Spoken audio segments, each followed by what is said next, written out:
BSc part third solid state physics paper third doctor Ramswaroop Sahu Sambhar lake. जो पहले video बनाया था उसी के बाद अगर नेक्स्ट में चलते हैं कि पहले नेज का किया था, अब है जो अपद्रवी अर्धचालक या एक्सट्रिंसिक सेमीकंडक्टर्स। नेज अर्धचालकों की चालकता को नियंत्रित या बढ़ाने के लिए अशुद्धि काम में ली जाती है, अतः अशुद्धि युक्त अर्धचालक अपद्रवी अर्धचालक कहलाते हैं। अशुद्धि तत्व की मात्रा अल्प होती है। नेज अर्धचालक के लगभग 10⁻6 से 10⁻10 परमाणु में एक परमाणु अशुद्धि तत्व का होता है। सामान्यतः चतुर्थ संयोजी अर्धचालक में पंच संयोजी या त्रिसंयोजी प्रकार की अशुद्धि काम में ली जाती है। अतः अशुद्धि की प्रकृति के आधार पर अपद्रवी अर्धचालक दो प्रकार के होते हैं, दाता या एन प्रकार अपद्रवी चालक या डोनर या एन टाइप एक्सट्रिंसिक सेमीकंडक्टर, ग्राही या पी प्रकार अपद्रवी चालक या एक्सेप्टर या पी टाइप एक्सट्रिंसिक सेमीकंडक्टर।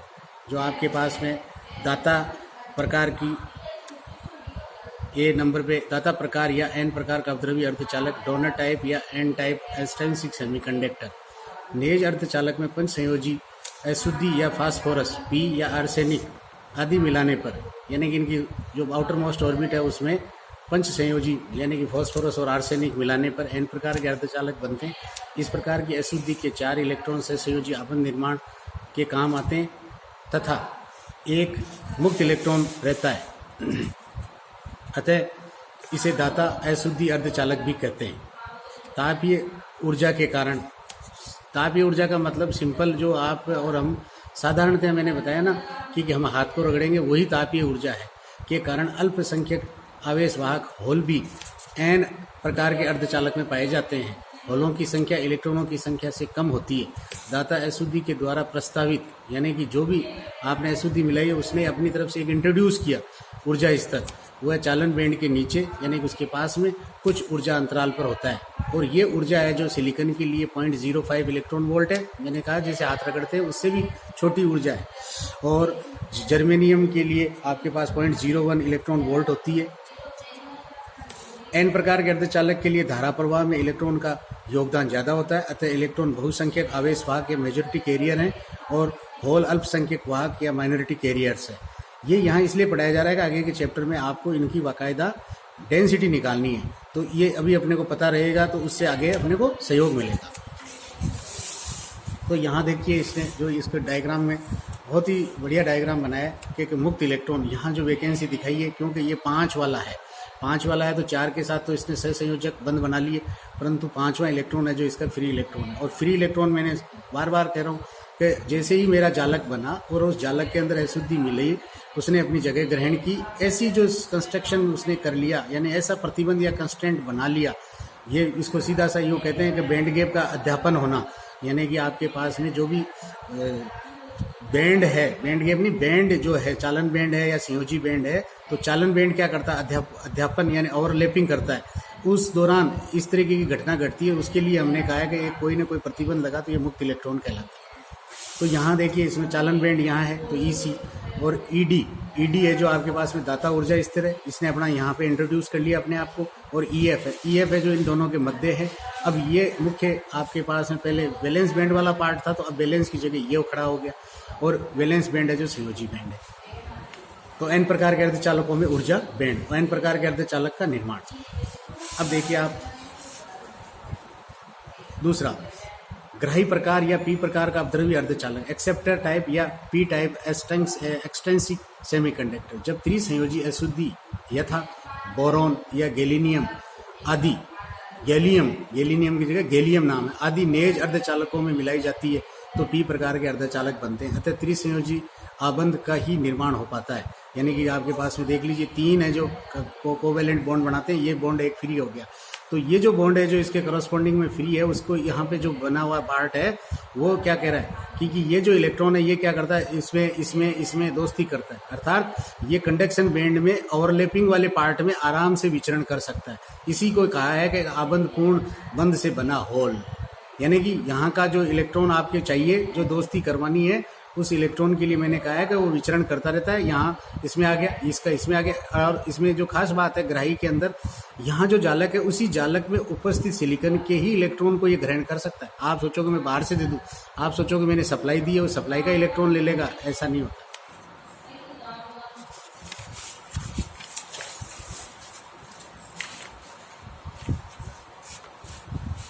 तो अब देखिए आप, तथा एक सहसंयोजी आबंध में एक इलेक्ट्रॉन कम रहने के कारण निर्माण नहीं हो पाता, अतः रिक्त स्थान या होल को भरने के लिए इलेक्ट्रॉन का स्थानांतरण होता है तथा स्थानांतरित इलेक्ट्रॉन के स्थान पर होल बन जाता है। इस प्रकार से अर्धचालक में पी प्रकार का अर्धचालक बनता है, या इसे पी प्रकार का अर्धचालक कहते हैं। होल केवल जालक के आबंधों का ही इलेक्ट्रॉन ग्रहण करता है, अतः इसे ग्राही अशुद्धि अर्धचालक भी कहते हैं। ग्राही अशुद्धि द्वारा प्रस्तावित ऊर्जा स्तर ऊर्जा बैंड संयोजी बैंड के कुछ ऊपर ऊर्जा अंतराल पर स्थित होते हैं। पी प्रकार के अर्धचालक में होल के द्वारा प्रवाहित विद्युत प्रवाह में ज़्यादा योगदान होता है। होल के द्वारा पी टाइप में विद्युत धारा के लिए ज़्यादा योगदान होता है, अतः होल बहुसंख्यक वाहक और इलेक्ट्रॉन है जो अल्पसंख्यक वाहक के रूप में कार्य करते हैं। चालन बैंड ईसी, अब देखिए यहाँ पे आपके पास में ये आ गया एक्सेप्टर ईए और ईवी वैलेंस बैंड, ये इसके पास आ जाएगा। कोई कह सकता है कि साहब ऐसा कैसे हो गया या क्यों होता है?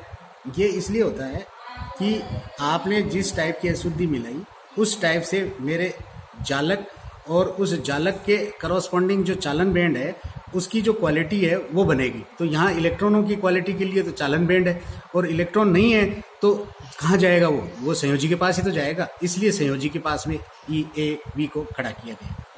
पी प्रकार के अर्धचालक में बैंड, अब देखिए आप इसके अंदर इन्होंने तुलनात्मक बातें की है, तो आप देखिए हाँ, एन प्रकार व पी प्रकार के अर्धचालक विद्युत उदासीन या इलेक्ट्रिक न्यूट्रल होते हैं। ये भी न्यूटाइप में कई बार पूछ लेता है कि आपने अगर अशुद्धि मिला थी तो क्या हुआ।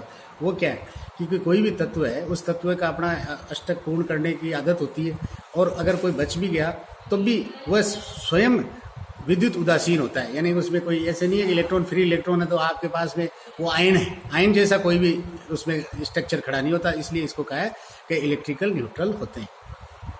नेज व अपद्रवी अर्धचालकों में अंतर, तो नेज अर्धचालक क्या है, ये शुद्ध अर्धचालक होते हैं तथा अशुद्धि तत्व अनुपस्थित रहता है। ठीक इसी प्रकार से नेज अपद्रवी के लिए नेज अर्धचालकों में अशुद्धि तत्व की अल्प मात्रा मिलाकर अपद्रवी अर्धचालक बनाते हैं। 2 नंबर है शुद्ध सिलिकॉन व जर्मेनियम नेज अर्धचालक के उदाहरण है। तो अपद्रवी में क्या होगा, सिलिकॉन और जर्मेनियम नेज अर्धचालकों में फास्फोरस और गैलियम और बोरॉन और आर्सेनिक आदि अशुद्धि तत्व मिलाने से बने अर्धचालक अपद्रवी अर्धचालक के उदाहरण है। 3 नंबर है चालन बैंड में मुक्त इलेक्ट्रॉन तथा संयोजी बैंड में होलों की संख्या समान होती है। यानी कि ये कह रहे हैं कि चालन बैंड में मुक्त इलेक्ट्रॉन तथा संयोजी बैंड में होलों की संख्या समान होती है, जबकि आपके पास में 3 नंबर में इलेक्ट्रॉन तथा होलों की संख्या समान नहीं होती। किसमें, अपद्रव्यों में। एन प्रकार के अर्धचालक में इलेक्ट्रॉनों की संख्या और पी टाइप में अर्धचालक में होलों की संख्या अधिक होती है। इनकी चालकता बहुत कम होती है, इनकी चालकता अधिक होती है। चालकता केवल और केवल ताप पर निर्भर करती है। चालकता तापमान के साथ अशुद्धि तत्व की मात्रा पर निर्भर करती है। अब देखिए आप इसमें ये कह रहे हैं कि आपके जो बन गया अब अशुद्धि प्रकार एन प्रकार और पी प्रकार के अपद्रव्य अर्धचालक, इनमें क्या अंतर है। तो ये भी अच्छा है, इस बहाने आपको ये याद भी करना चाहिए, ये इंपॉर्टेंट भी है। एन प्रकार के अर्धचालक और पी प्रकार के अर्धचालक। 1 नंबर नेज सिलिकॉन व जर्मेनियम के में आवर्त सारणी के 5वें वर्ग की अशुद्धि मिलाने पर एन टाइप के अपद्रव्य अर्धचालकों का निर्माण होता है। 5वां कौन सा है, फास्फोरस, एंटीमनी और आर्सेनिक। ये पंच संयोजी तत्व है। 1 नंबर में जैसे इसमें लिखा है पी टाइप में कि शुद्ध सिलिकॉन और जर्मेनियम में आवर्त सारणी के 3रे वर्ग की अशुद्धि मिलाने पर पी प्रकार के अपद्रव्य अर्धचालकों का निर्माण होता है। त्रिसंयोजी अशुद्धि तत्व बोरॉन, गैलियम और ईडियम मिलाने पर ये बनते हैं। तीसरा देखो, अशुद्धि तत्व जालक को, यहाँ देख लो नया नाम आ जाता है ना, जैसे मुक्त इलेक्ट्रॉन प्रदान करते हैं तथा दाता परमाणु कहलाते हैं। दाता शब्द बेसिकली इलेक्ट्रॉन से ही जुड़ा हुआ है। अशुद्धि तत्व जालक के अंदर इलेक्ट्रॉन की कमी या होल उत्पन्न करते हैं, यानी कि अशुद्धि तत्व जालक के अंदर इलेक्ट्रॉन की कमी या होल उत्पन्न करते हैं, अतः ग्राही परमाणु कहलाते हैं। ये मुख्य रूप से ग्राही जो है परमाणु, वो कहाँ से इलेक्ट्रॉन लेते हैं, जालक में से ही लेते हैं। चौथा, इलेक्ट्रॉन बहुसंख्यक आवेश वाहक व अल्पसंख्यक आवेश वाहक होते हैं। यहाँ पे इलेक्ट्रॉन है जो बहुसंख्यक वाहक है, होल बहुसंख्यक आवेश वाहक और इलेक्ट्रॉन अल्पसंख्यक आवेश वाहक होते हैं। इलेक्ट्रॉन घनत्व होल घनत्व से बहुत ज़्यादा होता है, यानी कि NE, यानी कि आपके पास में N है जो क्या है, यानी कि density of a electron is greater than density of hole, और more than greater than and greater than. और होल घनत्व इलेक्ट्रॉन घनत्व से बहुत ज़्यादा होता है, density of hole is greater than hole density of electron. प्रस्तावित दाता ऊर्जा स्तर चालन बैंड के नीचे कुछ ऊर्जा अंतराल पे होता है। प्रस्तावित ग्राही ऊर्जा स्तर संयोजी बैंड के ऊपर कुछ ऊर्जा अंतराल पे स्थित होता है। फर्मी ऊर्जा स्तर चालन बैंड तथा दाता ऊर्जा स्तर के मध्य स्थित होता है या उपस्थित होता है। ये देख लीजिए, वो बराबर जो अपन ने पहले वैलेंस बैंड और कंडक्शन बैंड की बात की थी, अब आपके पास में क्या आ जाएगा, चालन बैंड और दाता ऊर्जा स्तर इनके मध्य पाया जाता है। फर्मी ऊर्जा स्तर संयोजी बैंड व ग्राही ऊर्जा स्तर के मध्य स्थित होता है। धन्यवाद।